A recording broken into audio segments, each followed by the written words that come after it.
पृथ्वी का सृजन करना हो या किसी भी चीज को बनाना हो, भगवान ब्रह्मा के हाथ होता है। और वही सृजन में जो भी क्रियाएं होंगी वह सारी ही सारी शुक्र के हाथ होगी, या ऐसा कह लो साफ भाषा में यौनिक क्रियाएं शुक्र को दी जाती है। लेकिन ना केवल यौनिक क्रियाएं, यहां शुक्र को ऐश्वर्य का भी प्रतीक माना जाता है। और यही शुक्र अपने पूरे शरीर में जितनी भी तरलता होती है या तरल पदार्थ, क्योंकि बॉडी में एक बड़ा हिस्सा तरल से ही बना है, तो तरल पदार्थों का पूर्ण पूर्ण जो कंट्रोल होगा वह शुक्र के और चंद्रमा के हाथ में होता है। दोनों ही ग्रह बहुत इंपॉर्टेंट होते हैं। आज की जो बात करेंगे शुक्र के ऊपर आधारित होगी, और मिथुन राशि पे क्या प्रभाव लाना है शुक्र को, पूर्ण चर्चा उसी पे होगी। क्योंकि मिथुन राशि के लिए बहुत इंपॉर्टेंट हो जाता है, यहां शुक्र आपके पंचमेश होते हैं। पंचमेश वह ग्रह होता है जो सारी ही बाधाओं को, जितनी भी बाधाएं आनी हैं उन सभी बाधाओं को कैसे कंट्रोल करेगा, या उन बाधाओं के सामने आपके खड़ा रहेगा। कोई भी बाधा आनी है, इष्ट ग्रह भी इसी को बोला जाता है, जो इस पूरी कुंडली का या मिथुन राशि की या मिथुन लग्न की भी बात कर लेते हैं, तो यहां मिथुन के लिए केवल और केवल शुक्र ग्रह ही ऐसा ग्रह है जो हर मुसीबत से बचा के रखता है। और वही शुक्र ग्रह वक्री अवस्था में है, फिलहाल वक्री अवस्था में चल रहा है। 7 तारीख को वक्र अवस्था में ही, 7 अगस्त को वक्र अवस्था में ही आपके तृतीय भाव या पराक्रम भाव से द्वितीय भाव में चला जाएगा, और वह राशि बनती है कर्क। अब कर्क राशि और मिथुन थोड़ा सा कॉम्बिनेशन अच्छा नहीं है।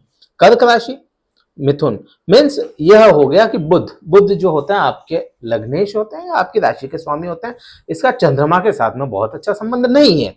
लेकिन शुक्र के साथ में जब भी चंद्रमा आएगा, कलात्मक योग बनाता है, कलाकारी दे देता है। तो यह कलाकारी क्या करेंगे शुक्र की आपको फायदा दे दें, क्योंकि यह पंचमेश है आपके।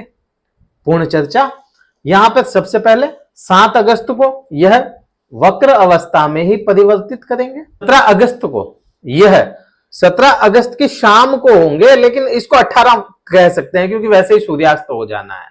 तो 18 को उदय होंगे, 18 तारीख को, 18 अगस्त को उदित हो जाएंगे पूर्व दिशा में। तो यहां आपको क्या प्रभाव आना है, द्वितीय भाव में बैठे हैं। द्वितीय भाव क्या रिप्रेजेंट करता है? द्वितीय भाव सबसे पहले अगर द्वितीय भाव को देखेंगे तो यह फर्स्ट इंप्रेशन जो द्वितीय भाव का होता है वह वाणी से होता है। सबसे पहले वाणी को सुधारने का काम करे या वाणी में ऐश्वर्य ले आए। शुक्र आपके वाणी में ऐश्वर्य ले आए, और क्योंकि वक्र अवस्था में है तो यहां 3 गुना बल रहेगा शुक्र के पास, 3 गुना बल भी रहेगा। तो आपकी वाणी को सीधा सीधा किसी से भी मिलते हैं, कोई मीटिंग हो, कोई कॉन्फ्रेंस हो, जहां भी बैठेंगे आपकी वाणी को शुक्र अच्छा करने की पूर्ण सहायता करेंगे। अब किसी का स्वभाव ही ऐसा ही हो जाए कि उसको तो बस बोलने में ही खराब करना है, तो उसका तो कुछ, चाहे शुक्र बैठो चाहे बुध बैठो, कुछ भी असर नहीं आना। कुछ तो आपको भी करना पड़ेगा। हाँ, ग्रह असर लाते हैं, लेकिन खुद की आदतें भी एक बहुत बड़ी चीज हो जाती है। अब वही बात करते हैं, द्वितीय भाव आपके पैतृक धन संपत्ति को भी दर्शाता है। द्वितीय भाव ही आपके मुख के स्वाद को भी दर्शाता है। द्वितीय भाव आपकी दाईं आंख को भी दर्शाता है। तो आंख, मुंह, काफी कुछ यहां से देखा जाता है। यहीं से आपके कुटुंब को जोड़ के देखा जाता है। तो कुटुंब में भी आपको फायदा करेंगे, क्योंकि पंचमेश है तो उनका स्वभाव है आपके लिए फायदा करना। शुक्र का स्वभाव ही ऐसा हो जाता है कि आपको फायदा करे।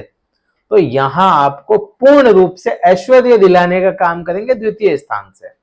ये बहुत इंपॉर्टेंट समय हो जाता है।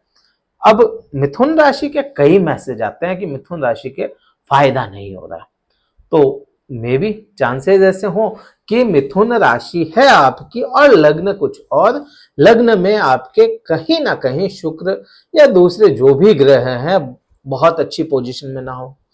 महादशा और अंतरदशा का भी बहुत बड़ा रोल होता है।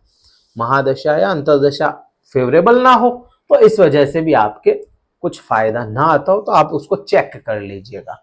अब आगे बात करते हैं, अब शुक्र को बात करते हैं, एक ही दृष्टि मिलती है मात्र, वह होती है 7वीं दृष्टि। तो कोई भी ग्रह जहां भी देखेगा, जहां भी होगा और जहां देखेगा वहां का असर लाता है, लेकिन कोई भी ग्रह जिस भाव का मालिक होगा वहां भी असर लाएगा। तो यह भी बहुत इंपॉर्टेंट हो जाता है। मिथुन राशि के लिए हमने शुक्र की चर्चा की, पहले की, वह जो अगस्त का राशिफल था उसमें की, लेकिन इसमें पूर्ण चर्चा हो रही है। तो यहां आपके शुक्र को कौन से भाव मिल जाते हैं वह भी इंपॉर्टेंट हो जाता है। तो एक तो मिल जाता है पंचम भाव, जहां से पंचमेश होते हैं। दूसरा भाव मिलता है आपका द्वादश भाव। द्वादश भाव नेक्स्ट होता है, लेकिन नेक्स्ट है पंचमेश खुद भी तो है ना वहां का, तो वहां से क्या रिजल्ट लाएगा उससे पहले अपन समझ लेते हैं आपके अष्टम भाव पे दृष्टि जा रही है। तो अष्टम भाव को क्या माना जाता है कि यहां पे क्या देंगे। अब सबसे पहले देखो कि अष्टम भाव के स्वामी कौन होते हैं, शनिदेव। शनिदेव ही आपके भाग्येश होते हैं, पिता के स्थान के मालिक हो जाते हैं। तो यहां आपको शुक्र पंचमेश की दृष्टि अगर आपके भाग्येश पे आ जाती है या भाग्येश के स्थान पे आ जाती है, तो यहां आपको अष्टम भाव के जो गलत रिजल्ट आने चाहिए वह सारे रोकने की कोशिश करता है। यहां से क्या देखते हैं, सीधा सीधा सबसे पहला यहां पे मृत्यु तुल्य जो कष्ट होते हैं, ऐसे कष्ट जिनसे आप बिल्कुल किनारे पहुंच गए हैं कि बस यहां तक आ गया है वो कष्ट धीमा धीमा कम कर देंगे, शन्नय शन्नय धीरे कर देंगे, उस कष्ट को धीरे धीरे तोड़ देंगे, और वह शुक्र करेंगे यह काम आपके।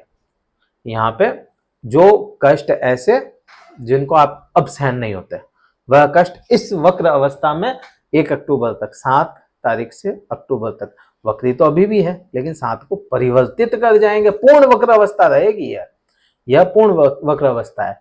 दूसरा क्या प्रभाव देता है अष्टम, अष्टम देता है ससुराल पक्ष। तो ससुराल पक्ष से थोड़ी सी मजबूती प्रदान मिले आपको, ससुराल पक्ष से मजबूती मिल सकती है। रिजल्ट आपके अगर उनसे संबंध खराब है तो वो बात और है, संबंध को सुधारो अगर खराब है तो। यहीं से आपको धार्मिक यात्रा या धर्म की ओर थोड़ा झुकाव बढ़ जाए। अगर आपने धर्म की ओर झुकाव महसूस किया है तो कमेंट करके बताएं कि हाँ धर्म की ओर झुकाव हो रहा है, ये कमेंट जरूर करके बताइएगा। अब बात करते हैं कि आपके शुक्र के जो स्थान हैं उनकी बात करें। शुक्र का पंचम स्थान, तो यहां से भी आपको पूर्ण रूप से प्रेम संबंधों में इजाफा देखने को मिलेगा।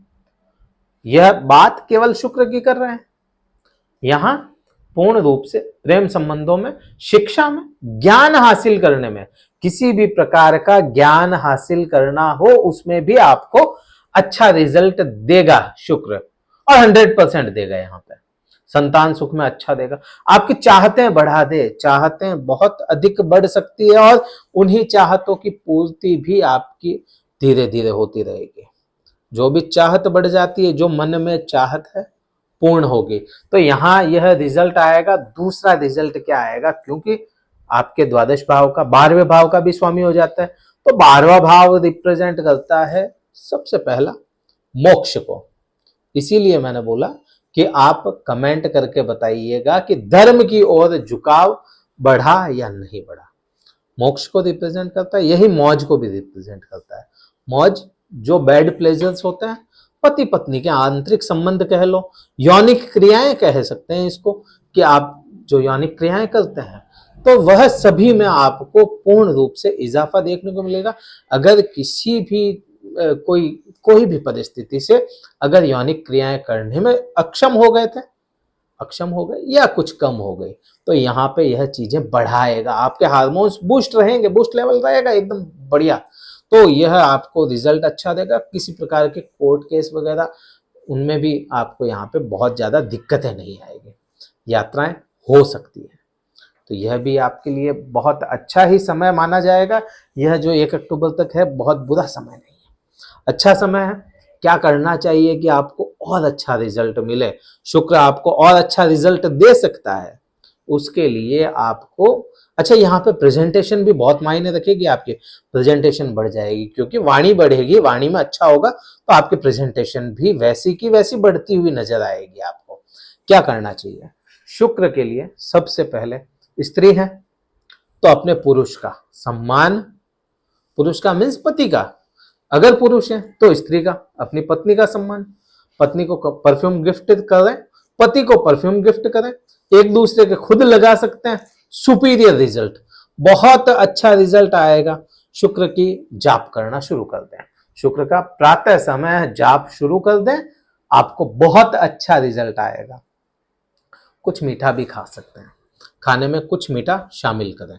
शुगर है, डायबिटिक है तो मीठा ना लें, अदरवाइज आप मीठा ले सकते हैं।